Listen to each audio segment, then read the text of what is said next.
Welcome to special drive. చేతిలో జెండా, నోటిలో రాగం, గుండెలో ఏముందో అన్నట్లుగా బీసీల రాగం బయటకు గొప్పగా కనిపించినా అసలు ఉద్దేశం ఏంటో ఎవరికి తెలుసు?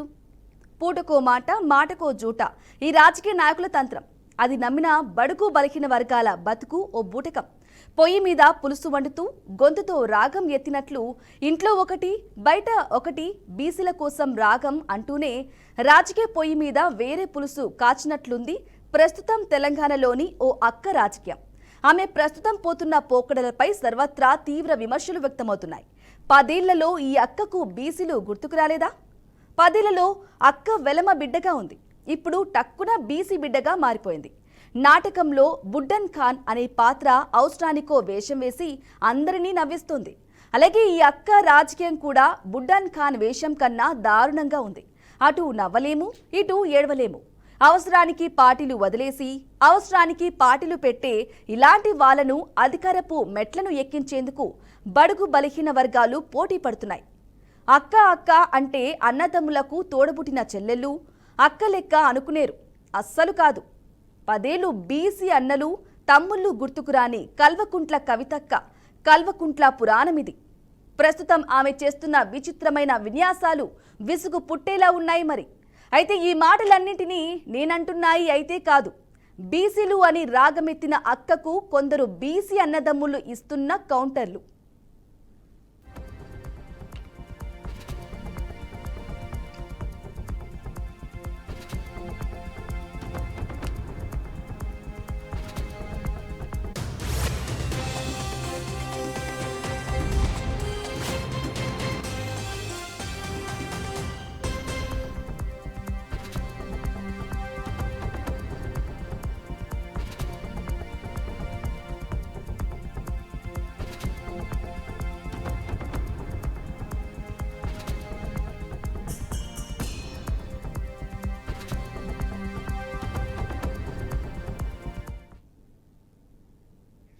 ఇక బీఆర్ఎస్ 10 ఏళ్లు తెలంగాణలో అధికారంలో ఉన్నప్పుడు జ్యోతి బాపులే పేరు కూడా ఎత్తని కవిత అధికారం పోగానే అసెంబ్లీ ఆవరణలో ఆయన విగ్రహం ఏర్పాటు చేయాలంటూ రాగం తీస్తున్నారు. బీసీ మంత్రం జపిస్తున్నారు. అయితే కవిత డబుల్ గేమ్ పై బీజేపీ నేత రఘునందన్ రావు సైతం ఓ రేంజ్ లో ధ్వజమెత్తారు. అసలు కవిత ఎవరు, బీసీనా అంటూ ఆయన సూటిగా ప్రశ్నించారు. బీసీలకు మద్దతు వస్తున్న కవిత కానీ ఆమె పార్టీ కానీ అసలు బడుగు బలిహీన వర్గాలకు ఏం చేసిందంటూ ప్రశ్నించారు రఘునందన్ రావు. ఇక బీఆర్ఎస్ లో ఎప్పుడు బీసీలకు అన్యాయమే జరిగిందని విమర్శించారు. కవితకు బీసీలపై అంత ప్రేమ ఉంటే అధికారంలో ఉన్నప్పుడు పదవులు ఎందుకు ఇవ్వలేదన్నారు. బీసీ మంత్రుల్ని సైతం అవమానించి పార్టీ నుంచి బయటకు పంపేశారని చెప్పారు. పార్టీ అధ్యక్ష పదవి బీసీలకిచ్చారా, కనీసం సీఎల్పీ నేత పదవి అయినా బీసీలకిచ్చారా అంటూ లాజిక్ తీశారు.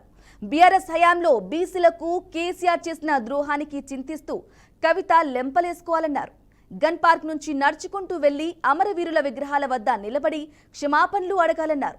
పార్టీకి సంబంధించిన ఏ పదవి కూడా బీసీలకు ఇవ్వకుండా వారిని ఎదగనీయకుండా చేశారని మండిపడ్డారు.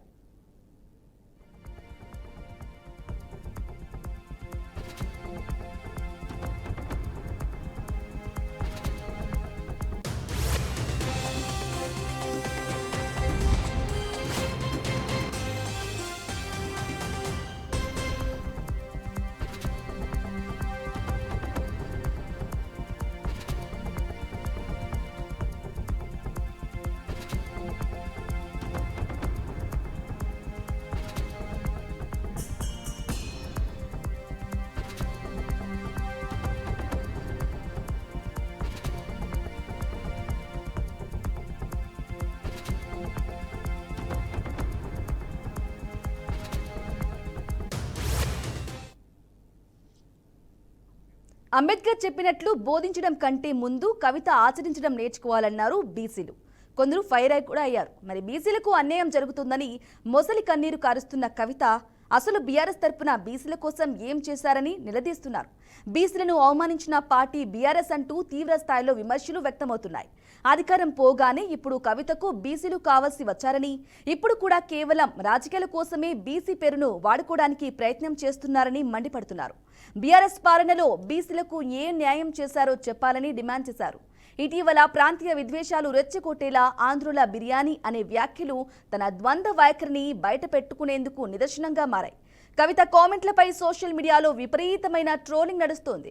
ఆమెకు ఆంధ్రుల బిర్యానీ ఏం నచ్చుతుందని, తిహార్ జైలులో చిప్పకుడు రుచిగా ఉంటుందని ట్రోల్ చేస్తున్నారు నెటిజన్లు. అటు తెలంగాణ వైపు నుంచి కూడా కవిత వ్యాఖ్యలపై ఎక్కడా స్పందన లేదు. అధికారం లేనప్పుడు ప్రాంతీయ కుల విద్వేషాలు రెచ్చగొట్టడం బీఆర్ఎస్ నేతలకే చెల్లిందని ప్రత్యర్థి పార్టీలు అంటున్నాయి.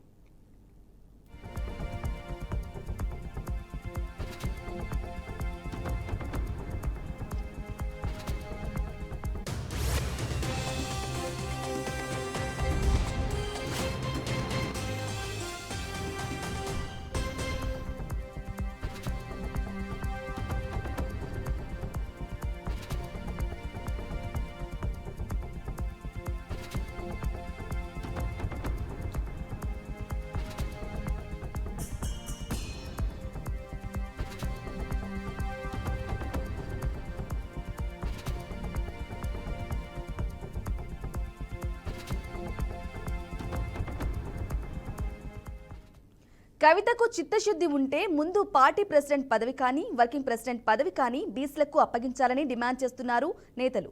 పార్టీలో లుకలుకలను కవర్ చేసేందుకు కవిత పదే పదే మీడియా ముందుకొస్తున్నారు. బీఆర్ఎస్ తరపున వకాల్తా పుచ్చుకొని మాట్లాడుతున్నా ఆమె వెంట బీఆర్ఎస్ కండువా కప్పుకున్న నాయకులెవరూ కనపడ్డం లేదు. జాగృతి పేరుతో జెండాలు, కండువాలతో ఆమె రాజకీయం చేస్తున్నారు. ఒకవేళ కవితకు నిజంగా బీసీల పట్ల ప్రేమ ఉంటే పదవులు కోల్పోయిన తర్వాత కాదు, అధికారంలో ఉన్నప్పుడు చూపించాల్సింది. అప్పుడెందుకు ఒక్క బీసీ సీఎం ఆశావహుడికి అవకాశం ఇవ్వలేదు? బీసీ ఓటును ఓటు బ్యాంకులా ఉపయోగించుకుని ఆ తర్వాత డబ్బు తీసుకున్న ఖాతాలా మూసేశారనేది బీసీల వాదన. ఇప్పుడు అదే ఓటును తిరిగి జేబులో వేసుకోవాలనే కసితోనే బీసీ బాజా మోగిస్తున్నారని వాళ్ళంటున్నారు. జాగృతి సంస్థను ముందుంచి బీసీ ఉద్యమాల పేరుతో రాజకీయ కుప్పకూలిన గోడలపై కొత్తగా రంగులేసే ప్రయత్నం చేస్తున్నారన్న విమర్శలు వస్తున్నాయి. అంతేకాదు ఇప్పటి వరకు బీసీలకు జరిగిన అన్యాయాలపై బీఆర్ఎస్ ఎటువంటి బహిరంగ చర్చలకు, ఓపెన్ డిబేట్లకు కూడా సిద్ధంగా లేదన్నది కూడా ఓ కీలకమైన పాయింట్.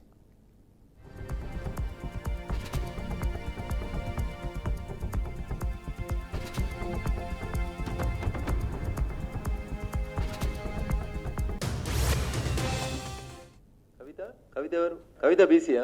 కవిత బీసీయా? ఎప్పుడైంది కవిత బీసీ? ఎల్పీ లీడర్ బీసీకి ఇవ్వమనుండ్రి, పార్టీ అధ్యక్ష పదవి బీసీకి ఇవ్వమనుండ్రి, పార్టీ వర్కింగ్ ప్రెసిడెంట్ బీసీకి ఇవ్వమనుండ్రి. 10 ఏళ్ళు మా నాయన ముఖ్యమంత్రి ఉన్నప్పుడు 50% బీసీలకు మంత్రి పదవి ఇవ్వలేదు, తప్పైందని చెప్పలేసుకోమనుండ్రి. 10 ఏళ్ళు మేము అధికారం ఉన్నప్పుడు పూలే విగ్రహం అసెంబ్లీలో పెట్టలేకపోయినాం, తప్పైందని చెప్పలేసుకోండ్రి.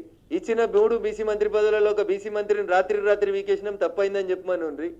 చేసిన తప్పులన్నింటికి గన్ పార్క్ నుంచి అసెంబ్లీ దాకా పోయి ఏ అమరవీరుల స్తూపం నచ్చితే అమరవీరుల స్తూపం దగ్గర క్షమాపణ కోరుండ్రి. ఇలా కవితమ్మ వచ్చి బీసీలు అంటే అధికారంలో ఉన్న 10 ఏళ్ళు బీసీలు ఎందుకు గుర్తుకు రాలేదు? అవకాశం ఉన్న ప్రతి సందర్భంలో బీసీలను మీరు డౌన్ ఫాల్ చేసి ఎల్పీ లీడర్ ఇయ్యరు, పార్టీ ప్రెసిడెంట్ ఇయ్యరు, వర్కింగ్ ప్రెసిడెంట్ ఇయ్యరు. ఏమిచ్చిరన్న వాళ్ళు? అధికారం అనుభవించే ప్రతిసారి మీరు అనుభవిస్తారు. అధికారం పోయిన తర్వాత బీసీ ఉద్యమాలంటే ఎట్లా ఎవరు నమ్ముతారు? అందుకని దయచేసి స్వామి వివేకానంద చెప్పినట్టు బోధించే కంటే ముందు ఆచరిస్తే మంచిదని మా చెల్లెకి నా సూచన. కవిత ఎవరు? కవిత బీసీయా?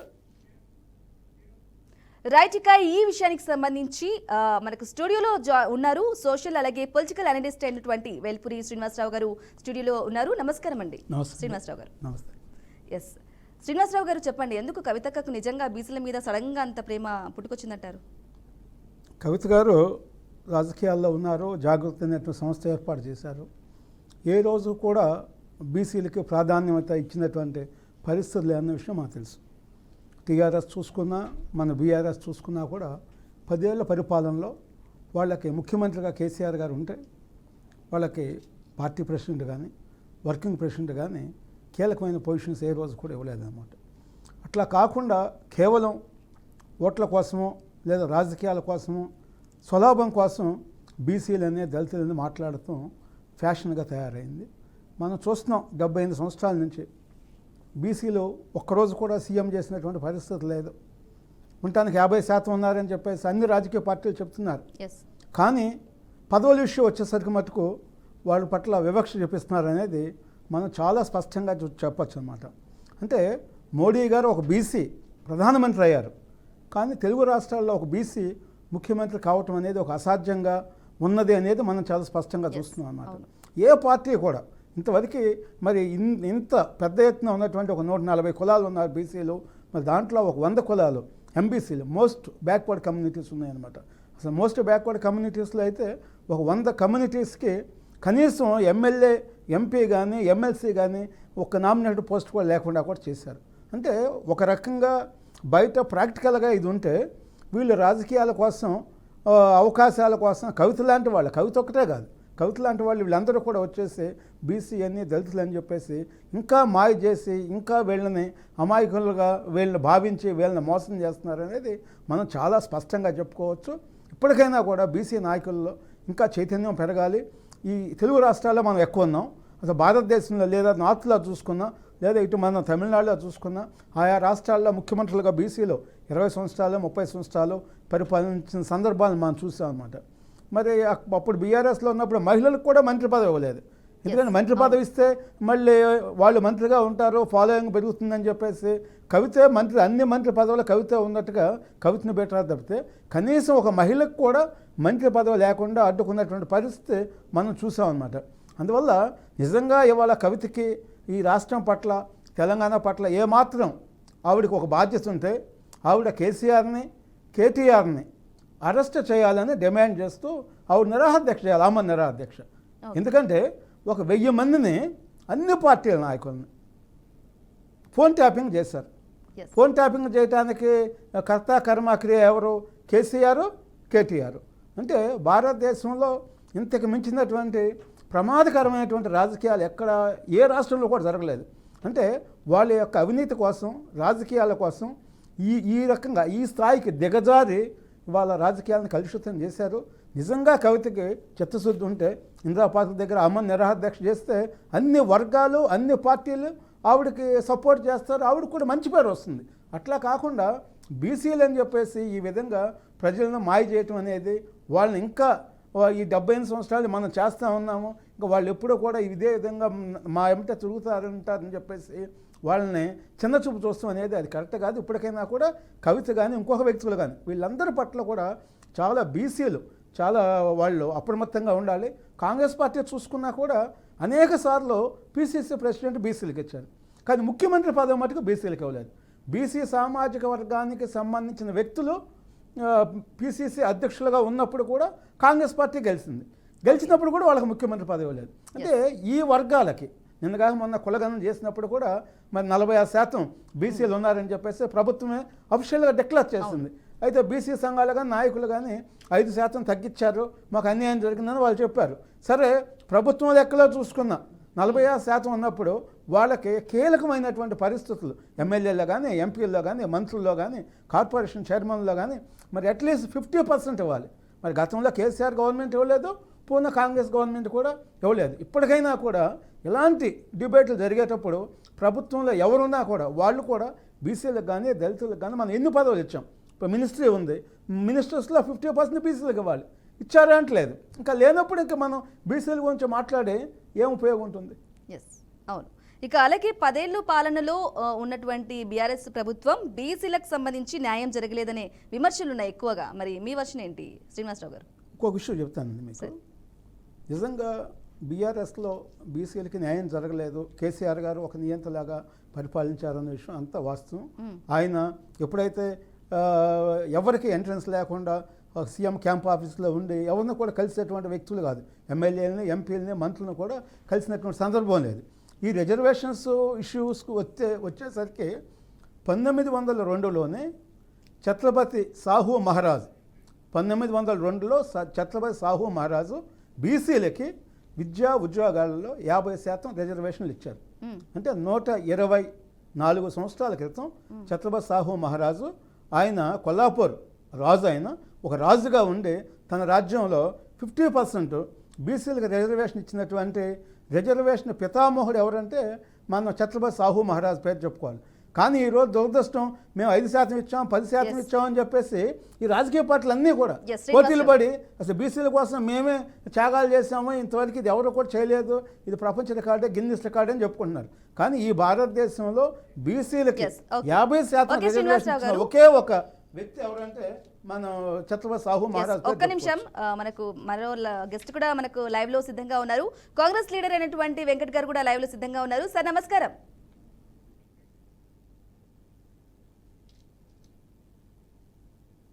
ఎస్ వెంకట్ గారు వినిపిస్తుందా నా వాయిస్? మీ వాయిస్ మ్యూట్ లో ఉందండి, దయచేసి అన్మ్యూట్ చూసుకోండి.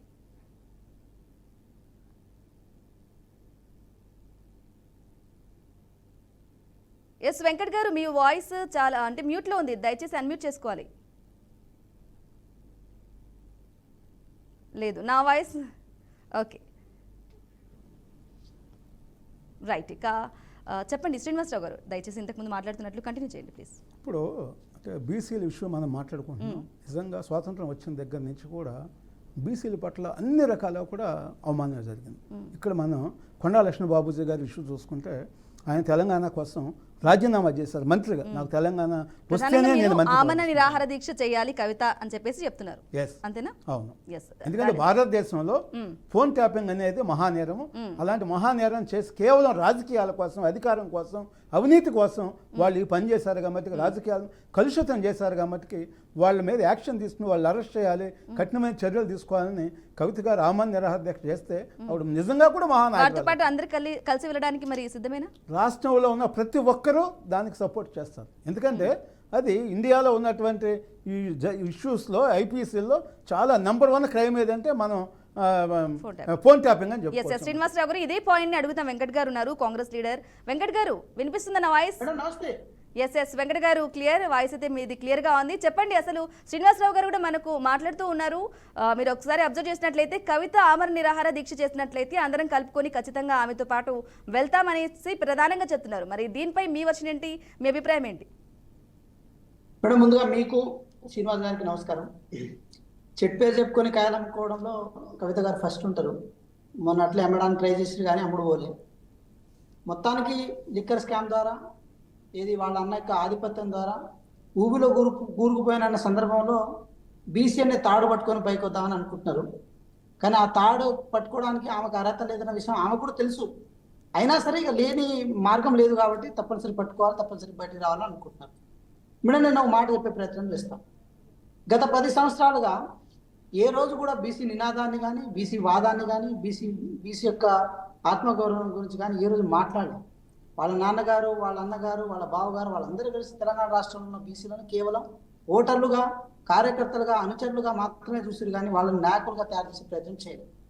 ఒక ఎగ్జాంపుల్ చెప్పాలంటే కాంగ్రెస్ పార్టీ విషయానికి వచ్చినప్పుడు ఒక బీసీని పీసీ ప్రెసిడెంట్గా చేసినాం. ప్రతి చోట సామాజిక న్యాయాన్ని ప్రధాన అజెండాగా పెట్టుకొని ముందుకెళ్తాం మేడం. మేము ఎక్కడ ఆ విషయంలో విషయాలకు పోము. అయితే ఇప్పుడు వాళ్ళ విషయానికి వచ్చినప్పుడు అధ్యక్షులుగా కేసీఆర్ గారు ఉన్న తర్వాత వర్కింగ్ ప్రెసిడెంట్లుగా కేటీఆర్ గారిని ఉంచాల్సిన అవసరం ఏంటంటే ఇంకొక బీసీనో, ఒక ఎస్టీనో ఇచ్చేస్తే అయిపోయింది కదా. సామాజిక న్యాయాన్ని కట్టుబడి ఉన్నట్టు అవుతుంది. ఇది కూడా దానికోసమే కదా తెలంగాణ సాధించుకునే ఫలాలు అందరూ అనుభవించాలనుకున్నది. కానీ ఆ ఫలాలను కుటుంబానికి పరిమితం చేసినప్పుడు ఎందుకు మాట్లాడలేదు, ఎందుకు బయటకు వచ్చి చేయలేదు? జ్యోతిబా పూలే విగ్రహం ఇప్పుడు గుర్తొచ్చిందా మేడం? అంతకుముందు 10 సంవత్సరాలు ఏ రోజు గుర్తు రాలేదా? 10 సంవత్సరాల రోజు బీసీల ఆత్మగౌరవం గురించి కానీ, బీసీల యొక్క అంశాల గురించి కానీ ఏ రోజు ఎందుకు మాట్లాడలేదు? కనీసం లాస్ట్ ఒక టర్మ్లో మహిళలకు కనీసం దాంట్లో రిప్రజెంటేషన్ లేదు మంత్రివర్గంలో. అంటే మహిళలు ఏది వాళ్ళు కూడా డిస్క్రిమినేషన్కి గురి కాబట్టారని చెప్పి వాళ్ళ తరఫున మాట్లాడడానికి ఎందుకు అవకాశం రాలేదు? మీ నాన్నగారి దగ్గర ఉన్నప్పుడు ఒక న్యాయం, బయటకు వచ్చినప్పుడు ఒక న్యాయం అనుకుంటే ఎంతవరకు కరెక్ట్ మేడం? ఆంధ్ర సంబంధించిన వ్యక్తులతో మాత్రం లిక్కర్ స్కామ్ చేయొచ్చు, కానీ ఆంధ్రాలో ఉన్న బిర్యానీ మాత్రం తినవద్దని చెప్పి ప్రచారం చేస్తారు. మీరు చెప్పిన పాయింట్ ని మరొకసారి అడుగుతున్నాను. నేను ఇదే అడుగుదాం అనుకున్నాను. ఆంధ్రుల బిర్యానీకి సంబంధించి ఆమెపై వస్తున్న ట్రోలింగ్ అయితే వస్తూ ఉంది. మరి ఆ ట్రోలింగ్ కి సంబంధించి ఆంధ్రుల బిర్యానీ పై ఆమె చేసిన విమర్శలకు మరి మీ వర్షన్ ఏంటి? ఆంధ్రతో కలిసి లిక్కర్ స్కామ్ చేయొచ్చు, లిక్కర్లు అమ్మవచ్చు. మాగుంట శ్రీనివాస్ గారితో కలిసి లిక్కర్ బిజినెస్ చేయొచ్చు, కానీ వాళ్ళతో కలిసి బిర్యానీ తినవద్దు. అంటే ఈ ద్వంద్వనీతి ఏదైతే ఉందో మీకు కష్టం వచ్చినప్పుడు మాత్రమే ఆంధ్ర తెలంగాణ ఏది విద్వేషాన్ని తీసుకొస్తారు. ఇప్పటికీ సరే విడిపోయినాం, అన్నదమ్ముల్లా కలిసి ఉంటున్నాం, కలిసి ఉంటాం కూడా భవిష్యత్తులో. ఏది ఆర్థికంగా లావాదేవీల విషయంలో ఆధారపడి ఉంటాము. అన్ని విషయాల్లో కోఆపరేషన్ ముందుకున్న తర్వాత మీకున్న పొలిటికల్ ఇన్సెక్యూరిటీ కాంప్లెక్స్ లో భాగంగా ప్రతిసారి ఆంధ్ర తెలంగాణ అంశాన్ని తీయడం ఏదైతే ఉందో అది మీ రాజకీయంగా ఉన్న మీ సంకోచిత మనస్తత్వానికి నిదర్శనం అని మేము భావిస్తున్నాం. First point. సెకండ్ పాయింట్ ఏంటంటే మేడం, అక్కడ మీరు చూడండి, కవిత గారు ఏది ఎగ్జిస్టెన్స్ లో లేరు, వాళ్ళ ఉనికి కోసం కాపాడుకునే ప్రతిసారి తెలంగాణను ఏది విద్వేషాన్ని చేయగలిచే ప్రయత్నం చేస్తున్నారు. అది బీసీ నినాద రూపంలో కానీ, లేకపోతే తెలంగాణ ఆంధ్ర అంశాల విషయంలో కానీ ఆ నినాదాన్ని కనుక తీసుకొస్తే మాత్రం 100% మేము లైమ్ లైట్ లో ఉంటారని అనుకుంటారేమో. కానీ ఒక్క మాట అయితే అర్థం చేసుకోవాలి, కవిత గారికి కవిత అనే పేరు కంటే లిక్కర్, నేను డైరెక్ట్గా చెప్పేస్తున్నాయి కదా, దాచడానికి ఏం కానీ లిక్కర్ రాణి అనే పేరు మాత్రం ఈ దేశవ్యాప్తంగా మారిపోయింది మేడం. ఆ కాలు ఏం కాలు మేడం, ఢిల్లీలో ఉన్న అరవింద్ కేజ్రీవాల్ గారిని కూడా ఓడించి రాగలిగారు. అంత దరిద్రమైన మనస్తత్వం ఉంటే ఎట్లా మేడం? మేము ఇంత హార్ష్గా ఎందుకు చెప్పాల్సి వస్తుందంటే, మా నాన్నగారి దగ్గర దయ్యాలు ఉందని అన్నారు, మళ్ళీ మా నాన్నగారి కోసం ఏదైనా చేయడానికి సిద్ధమందని అంటున్నారు. తెలంగాణ ఆత్మగౌరవం కోసం పనిచేస్తానంటున్నారు, తెలంగాణ సామాజిక న్యాయం చంపేసింది మా నాన్నయ్య అంటారు. అంటే ఇన్ని విధాలుగా ఇన్ని నాలుకలు, ఒక 2 నాలుకలు 3 నాలుకలు ఉన్నారు, కానీ ఇలా వందలాది నాలుకల దూరంతో మాట్లాడితే మాత్రం తెలంగాణ సమాజం హర్షించదు. తెలంగాణ సమాజం పట్ల, తెలంగాణ ప్రజల పట్ల తన వ్యవహార శైలి మంచిది కాదని మేము అంటున్నాం. ఎందుకంటే ఉద్యమాల ద్వారా, పోరాటాల ద్వారా రాజకీయం చేద్దాం అనుకున్నప్పుడు ఒక మాట స్పష్టం చేస్తుంటే కవిత గారు, సామాజిక న్యాయం తెలంగాణ అమలు కాలేదు, సరైన ఫలాలు తెలంగాణ ప్రజలకు అందలేదన్నారు. మరి 10 సంవత్సరాలుగా మీ నాన్నగారు ఉండే, మరి మీ నాన్నగారు ఏది, ఆయన ఆధ్వర్యంలోనే సామాజిక న్యాయం తుంగలో తొక్కబెట్టదని చెప్పి మీరే బహిర్గతంగా చెప్తే అయిపోయింది కదా. సో ఇన్ని ద్వంద్వ వైఖరి ఉండాల్సిన అవసరం ఏంది? ఇంత రాజకీయంగా దిగజారాల్సిన అవసరం లేదు. ఒక మహిళగా వారి పట్ల గౌరవం ఉన్నప్పటికీ కూడా ఒక రాజకీయ నాయకురాలుగా వారి పట్ల ఈ తెలంగాణ రాష్ట్రంలో ఉన్న యువకులకు కానీ లేకపోతే ప్రజలకు కానీ ఒక ప్రాపర్ గౌరవం లేదని మేము అంటాం. మేము ఒకటే అంటున్నాం, మీ నాన్నగారి చుట్టూ దయ్యాలు ఉన్నాయి అనుకున్నప్పుడు, ఆ దయ్యాలు తెలంగాణ రాష్ట్రాన్ని కూడా పీడిస్తున్నాయి అనుకున్నప్పుడు, ఆ దయ్యాల పేర్లను బయట పెట్టుకుంటే మీకున్న చిత్తశుద్ధి బయటపడేది. ఆ చిత్తశుద్ధిని ఎందుకు నిరూపించుకోలేదు మీరు? కాబట్టి ఒకటే, జ్యోతిబా పూలే ఆశయ సాధకులు మీ పార్టీలోనే బీసీల రూపంలో చాలా మంది ఉంటారు, ఎస్సీల రూపంలో చాలా మంది ఉంటారు. వాళ్ళని ఉత్తేజం చేయండి, వాళ్ళ నాయకత్వంలో మీరు పనిచేయండి, వాళ్ళని ముందుకెళ్లే విషయంలో మీరు ఆర్థికంగా, దాంతోపాటు రాజకీయంగా, సామాజికంగా అన్ని రకాల ఒక రిసోర్స్ మేనేజ్మెంట్ మీరు చేసి వాళ్ళని ముందు నడిపేయండి. మీరు అంటే స్టీరింగ్ వాళ్ళ చేతిలోకి ఇచ్చి మీరు బస్సు నడిపించే ప్రయత్నం చేయండి, అప్పుడు హర్షిస్తాం. అంతేగాని నేను గర్వం పెట్టాను కానీ నేను బీసీ నినాదం పెట్టుకుంటా అంటే ఇది హాస్యాస్పదంగా ఉంటుంది మేడం, వినడానికి కూడా మంచిగా ఉండదు. ఇది సుదర్శన చక్రం రావణసుడి చేతిలో ఉన్నట్టు ఉంటుంది మేడం, దానికి అర్థం పర్థం లేకుండా ఉంటుంది. కాబట్టి తెలంగాణ సమాజం గ్రహించాలి. ఓకే ఓకే రైట్ వెంకట్ గారు. ఇక అలాగే శ్రీనివాసరావు గారు, అలాగే ఇక ఫైనల్గా చెప్పండి, చివరగా ఒకటే అడుగుతున్నాను ఏంటంటే, బీసీ సామాజిక వర్గంలో చాలా మంది అసంతృప్తిగా ఉన్నారు, సామాజిక వర్గంలో పెరిగిపోతున్నారు అసంతృప్తి వాళ్ళందరూ. సో వాళ్ళందరినీ ఎలా ఎదుర్కొంటారంటారు? ఇప్పుడు సామాజిక న్యాయం తెలంగాణ వచ్చినాక జరగలేదన్న విషయం చాలా స్పష్టంగా ఇప్పుడు బ్రదర్ కూడా చెప్పారు. అప్పుడు బీఆర్ఎస్లో కానీ ఇప్పుడు కాంగ్రెస్లో కూడా మేము ప్రయత్నం చేస్తున్నాం అందరికని చెప్పేసి బ్రదర్ చెబుతున్నారు. అయితే గతంలో కూడా అనేక రకాలుగా బీసీలకి అన్ని స్థాయిల్లో కూడా అన్యాయం జరిగింది అనేది చాలా మనం స్పష్టంగా చెప్పుకోవచ్చు. కవిత గారు లక్షల కోట్ల రూపాయలు కాంట్రాక్టులన్నీ కూడా ఆంధ్ర ప్రాంతానికి సంబంధించినటువంటి కాంట్రాక్టులకు ఇచ్చారు. తెలంగాణ వాళ్ళ నోట్లో మన్ను కొట్టారని చెప్తారనమాట. అదేవిధంగా లెక్కర్ దాంట్లోనేమో ఢిల్లీలో కూడా ఆంధ్ర ప్రాంతానికి సంబంధించిన వాళ్ళతోనే చేశారు. అంటే వ్యాపారాలు, అవినీతి, అక్రమాలు ఇవన్నీ కూడా ఆంధ్ర ప్రాంతంలో ఉన్నటువంటి కాంట్రాక్టులతో వీళ్ళతో చేసి ఇక్కడ ఉన్నటువంటి వాళ్ళని కనీసం ఆ కాంట్రాక్టులో కూలీలుగా వాళ్ళకి రిజర్వేషన్స్ పెట్టడం అనేది మరి కవిత యొక్క సామాజిక న్యాయం అనేది మనం చాలా స్పష్టంగా కనపడుతుంది అనమాట. కాంగ్రెస్ పార్టీకి కూడా నేను విజ్ఞప్తి చేసేది ఏంటంటే, మహాత్మా జ్యోతిరావు పూలేకి భారత రత్న ఇవ్వాలని కాంగ్రెస్ పార్టీ తెలంగాణ అసెంబ్లీలో తీర్మానం చేస్తే కాంగ్రెస్ పార్టీకి కూడా గౌరవం పెరుగుతుందని విజ్ఞప్తి చేస్తున్నాను. రైట్ అండి శ్రీనివాసరావు గారు, అలాగే థ్యాంక్ యూ అండి మీరు జాయిన్ అయినందుకు లైవ్లో స్టూడియోలో. అలాగే వెంకట్ గారు, మీకు కూడా కాంగ్రెస్ లీడర్ అయినటువంటి వెంకట్ గారు కూడా మీకు కూడా థ్యాంక్ యూ అండి. ఈ కవిత లెక్కేటికి సంబంధించి కూడా లైవ్లో జాయిన్ అయినందుకు థ్యాంక్ యూ. సో చూసారు కదండి, కవిత లెక్కేంటి అసలు ఇప్పుడు కొత్త రాగం బీసీలకు సంబంధించి ఎందుకు ఎత్తుకున్నారు? మొసలు కన్నీరు కారుస్తున్నారా, లేదంటే జాగృతి సంస్థను పైకి తీసుకురావడానికి బీసీల రాగం కొత్తగా ఎత్తుకుందా అనే వాదన కూడా బలంగా వినిపిస్తుంది.